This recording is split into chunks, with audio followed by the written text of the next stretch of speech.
আসসালামু আলাইকুম ওয়া রাহমাতুল্লাহি ওয়া বারাকাতুহু ভিউয়ার্স।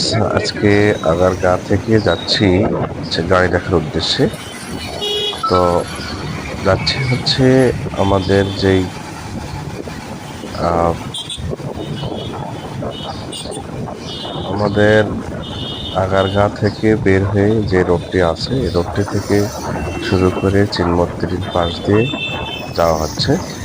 আসলে সংসদ ভবনের ওই পাশে যেই জায়গাটি আছে একটা স্কুল, সেই স্কুলের ভিতরেই একটা গাড়ি শুক্রবারে হাট লাগে।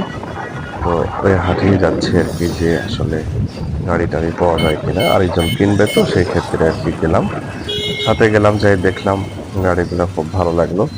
কিন্তু তার আগে আপনাদের একটা জিনিস বলতে চাই, সেটি হচ্ছে যে আসলে ভালো কিছু দেখানোর সুযোগ আপনাদের করে দেই, কিন্তু আপনারা পাশে কেউ থাকেন কেউ থাকেন না। এই যে চিনমন্ত্রীটা দেখতে পাচ্ছেন, হুম, আর সামনেই হচ্ছে আমাদের আহ জিয়া উদ্যান, যেটা হচ্ছে যে মেট্রো রেল দেখা যায় চন্দ্রিমা উদ্যানের পাশেই, যেটা সেটাই হচ্ছে যেখানে এটা বিজয় সরণি বলে পরিচিত। বিজয় সরণির মেট্রো রেল পার হচ্ছে আর কি।